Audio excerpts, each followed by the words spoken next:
Long ago, in a quiet town far from royal courts, lived a young woman known simply as Beauty.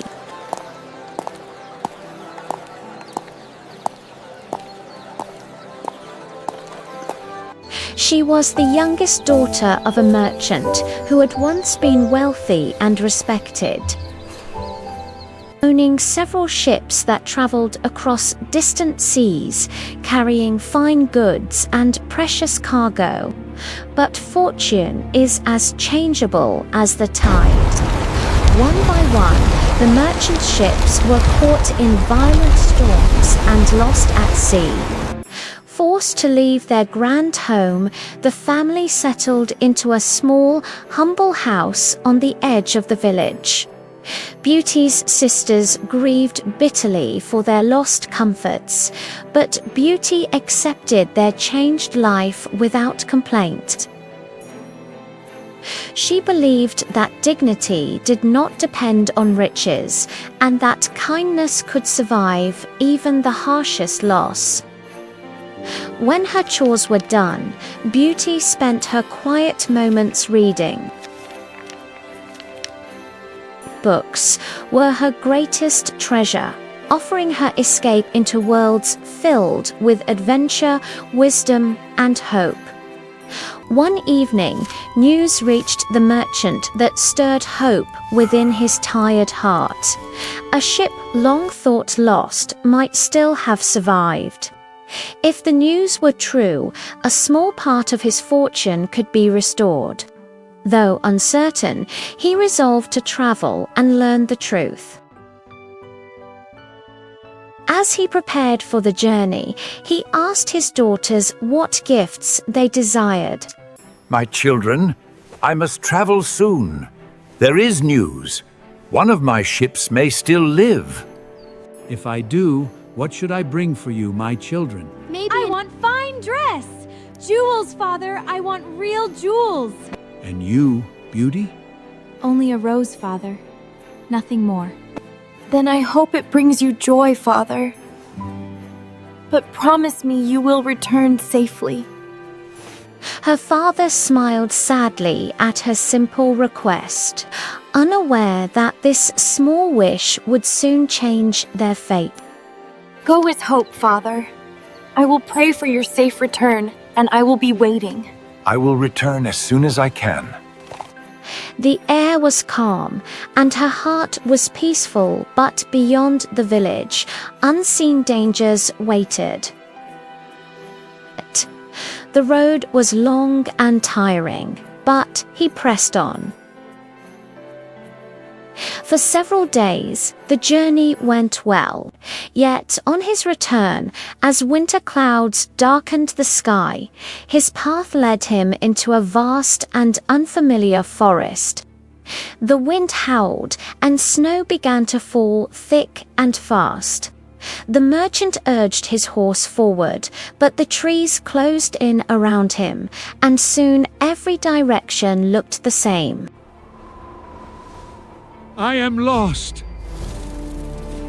Night fell quickly. His horse stumbled, exhausted, and the cold bit deep into his bones.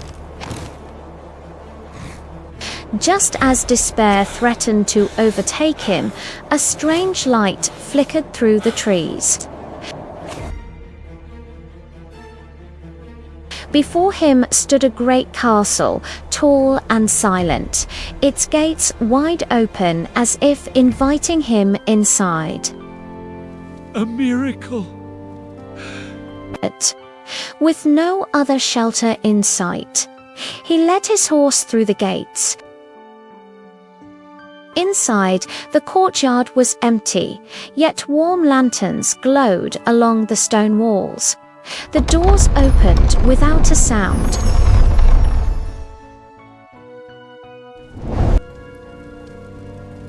Is anyone here?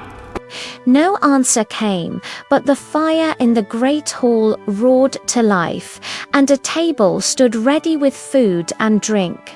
Hunger overcame fear, and he ate gratefully. Whoever lives here has shown me great kindness. Later, as the merchant prepared to leave, he walked through the garden where frost clung to every leaf. There, among the thorns, bloomed a single perfect rose. Beauty, this is what you asked for. He reached out and plucked the rose. Suddenly, a terrifying roar shook the ground.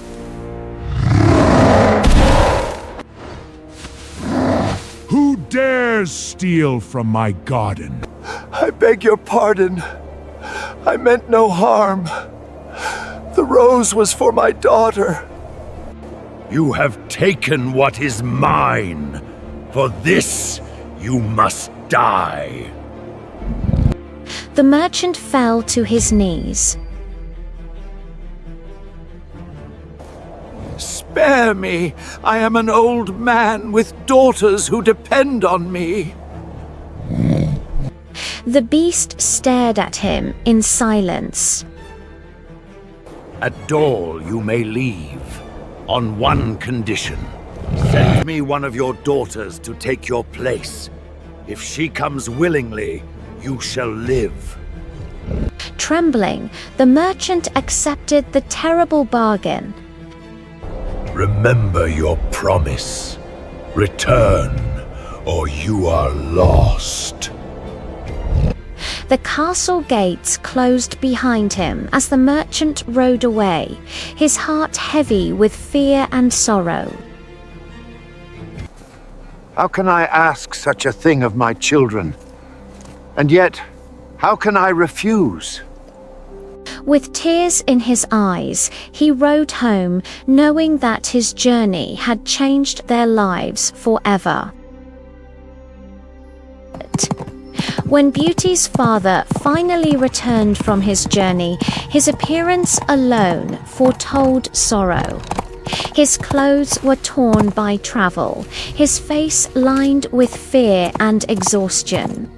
That evening, as the family gathered, he revealed all that had passed in the forest and the castle beyond it. He spoke of the magnificent palace, silent yet alive, and of the beast terrible in form, yet grave and measured in speech. He spared my life, but only upon one condition.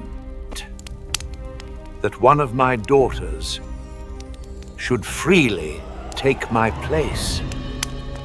At these words, Beauty listened in silence, while her sisters wept and protested.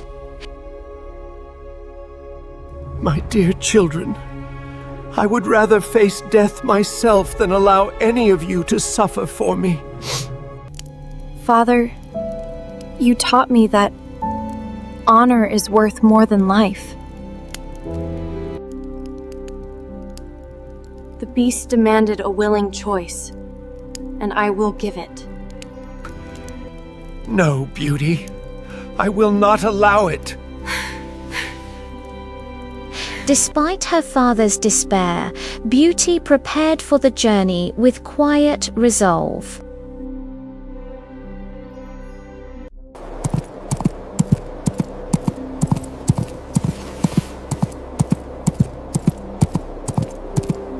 At the castle gates, the beast awaited her.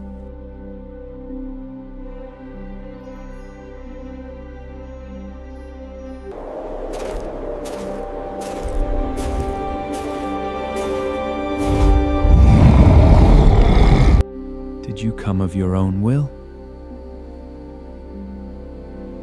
Yes, I came to fulfill the promise given. Then your father is free. You shall suffer no harm here. As the gates closed behind her, Beauty felt the weight of her choice, but also a strange calm, as though fate itself had led her there.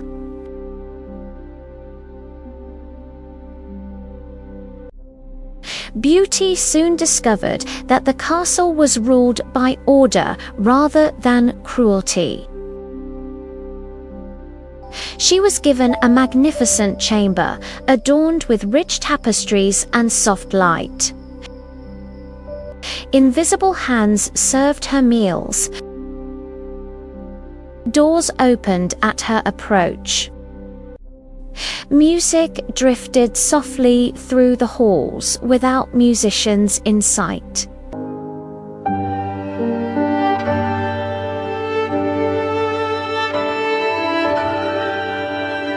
Yet the castle remained deeply silent.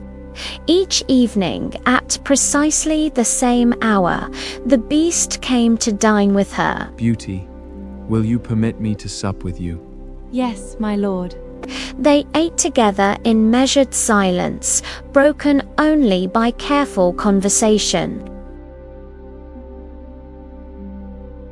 Are you content here? I am treated with great kindness. Though his form frightened her at first, Beauty observed that the beast never raised his voice, never approached her uninvited, and never spoke without respect. Each night, before departing, the beast asked the same question. Beauty, will you be my wife? No, beast, but I thank you for your goodness. The beast bowed his head. I shall not press you. Good night. When alone, Beauty often wandered the castle and reflected on his conduct. She wondered how a creature so fearsome could be so restrained, so attentive to honor. At night, her dreams began visions of a handsome prince who spoke to her of virtue, patience, and the dangers of judging by appearance alone.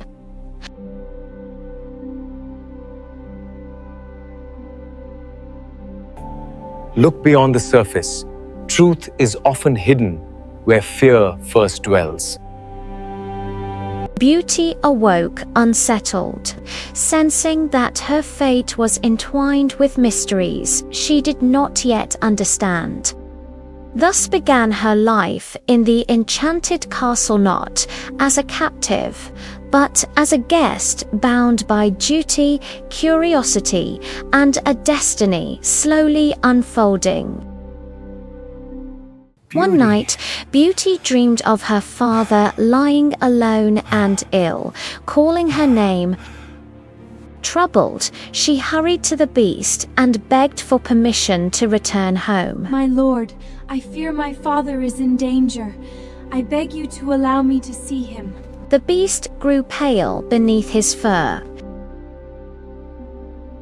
You may go. I will not oppose your duty. But remember, if you do not return, I shall surely die of grief. I promise you, beast. I will return. Beast gave her a magical ring, instructing her to place it upon a table before sleeping, and she would be carried home.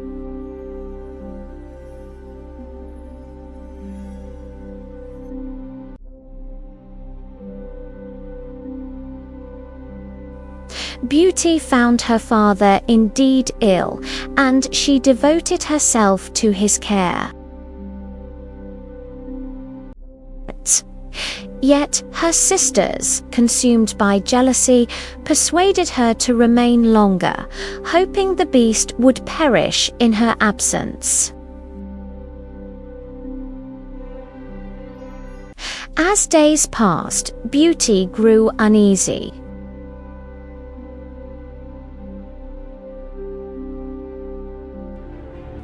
Guilt pressed upon her heart, and her dreams returned, this time darker, filled with sorrow. She saw the beast lying alone, dying in the garden.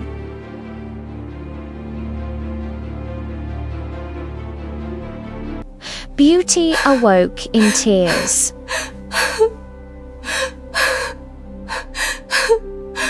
What have I done? I have repaid kindness with neglect. At last, she understood the truth she had long avoided. She loved the beast not for his appearance, but for his patience, gentleness, and noble soul. That very night, she placed the ring upon the table. If he lives, I will never leave him again.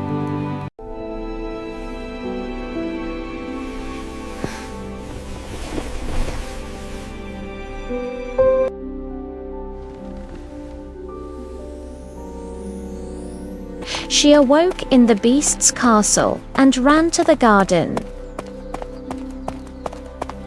There she found him lying near the fountain, barely breathing.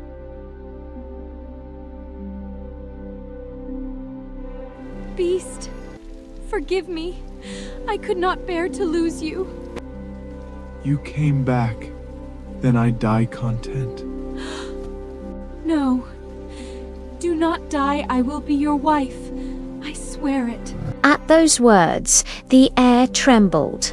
A brilliant light descended from the heavens, filling the garden with warmth and radiance. The ground shimmered, and the beast's form vanished in a veil of golden brilliance.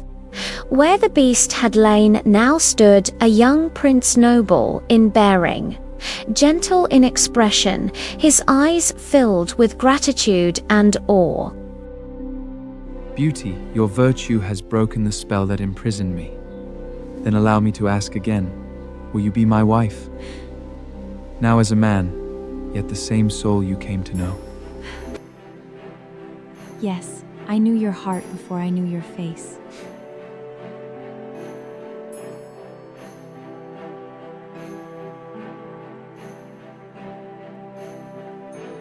The castle transformed before their eyes. Dark halls brightened, statues awakened, and enchantments lifted from servants long bound by magic. Music filled the air, and joy replaced centuries of sorrow. Beauty's father and family were brought to the castle, restored to comfort and honor. Even her sisters, once vain and cruel, were given the chance to learn humility and wisdom. Beauty and the prince were married in splendor, but ruled with humility. Their happiness was not born of magic alone, but of patience, moral strength, and understanding. And so, in a kingdom once ruled by fear and illusion, love chosen freely and wisely reigned forever.